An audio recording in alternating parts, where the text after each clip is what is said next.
एक बार एक छोटी सी बच्ची हाथ में मिट्टी की गुल्लक लिए भागती हुई एक दवाई की दुकान पर गई।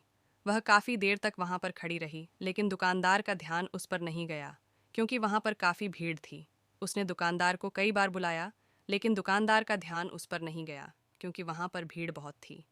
फिर इस बच्ची को गुस्सा आया और अपने मिट्टी की गुल्लक को वहीं काउंटर पर जोर से रख दिया।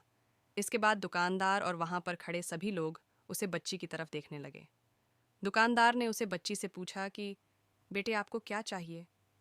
तो वह बड़े ही भोलेपन से बोली, मुझे एक चमत्कार चाहिए। यह सुनकर दुकानदार को कुछ समझ में नहीं आया, और ना ही वहां पर खड़े लोगों को कुछ समझ में आया। सभी उसकी तरफ देखने लगे। फिर दुकानदार ने उससे कहा कि बेटे, चमत्कार तो यहाँ पर नहीं मिलता है। तो बच्ची को लगा कि वह उसे झूठ बोल रहा है। उसने कहा कि मेरे गुल्लक में बहुत पैसे हैं। बताओ, आपको कितने पैसे चाहिए? मैं आज यहाँ से चमत्कार लेकर ही जाऊंगी। तभी काउंटर पर खड़े एक आदमी ने उससे पूछा कि बेटी, क्यों चाहिए तुमको चमत्कार? तब उसे बच्ची ने अपनी कहानी बताई। अभी कुछ दिन पहले मेरे भाई के सर में बहुत तेज दर्द हुआ। मेरे पापा मम्मी उसको हॉस्पिटल ले गए। उसके बाद कई दिन तक मेरा भाई घर नहीं आया। मैंने बहुत बार अपने पापा से पूछा, लेकिन उन्होंने मुझे कुछ नहीं बताया। वो बार बार यही बोलते रहे कि वह कल आ जाएगा, लेकिन वह अभी तक घर नहीं आया है। तभी मैंने देखा कि मम्मी रो रही थीं और पापा उनसे कह रहे थे कि हमारे बेटे के इलाज और दवाइयों के लिए जितने पैसे चाहिए, उतने पैसे मेरे पास नहीं हैं। अब उसको कोई चमत्कार ही बचा सकता है। तब मुझे लगा कि मेरे पापा के पास अगर पैसे नहीं भी हैं तो क्या हुआ, मेरे पास तो है। इसीलिए मैंने जितने भी पैसे जोड़ रखे थे, वह सारे पैसे लेकर मैं इस दवाई की दुकान पर आई हूँ, ताकि चमत्कार खरीद सकूँ। फिर उस आदमी ने बच्ची से पूछा कि कितने पैसे हैं तुम्हारे पास? यह सुनते ही बच्ची ने गुल्लक उठाई और ज़मीन पर पटक कर उसे फोड़ दिया और पैसे गिनने लग गई। वहाँ पर खड़े सभी लोग उसे देख रहे थे।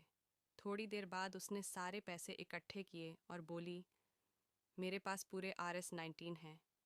वो जो आदमी वहां पर खड़ा था, वह थोड़ा सा मुस्कुराया और बोला कि अरे, तुम्हारे पास तो पूरे पैसे हैं, इतने का ही तो आता है चमत्कार। यह सुनकर वह बच्ची बहुत खुश हो गई और बोली, चलो मैं आपको अपने पापा से मिलवाती हूँ। बाद में पता लगा कि वह आदमी कोई आम आदमी नहीं था, बल्कि एक बहुत बड़ा न्यूरोसर्जन था, और उसने सिर्फ 19 रुपए में उसके भाई की सर्जरी कर दी। उसका भाई कुछ दिन बाद ठीक होकर के घर वापस आ गया। फिर कुछ दिन बाद वह बच्ची, उसका भाई, उसके पापा और मम्मी चारों एक साथ बैठे हुए थे और बात कर रहे थे। तभी उसकी मम्मी ने उसके पापा से पूछा कि अब तो बता दो, ये चमत्कार आपने किया कैसे? तब उन्होंने अपनी बेटी की तरफ देखकर कहा, चमत्कार मैं नहीं, इसने किया है। तो यहाँ पर एक बहुत बड़ी सबक है, जो हम उस छोटी सी बच्ची से सीख सकते हैं। जिंदगी में कभी कभी ऐसा होता है कि हमको कोई रास्ता नज़र नहीं आ रहा होता है, और हम लोग हिम्मत हार जाते हैं। तब हमारे अंदर एक बच्चा होता है जो कोशिश करने से कभी पीछे नहीं हटता है। वह हार मानने को तैयार ही नहीं होता है, क्योंकि उसको ना शब्द समझ नहीं आता है।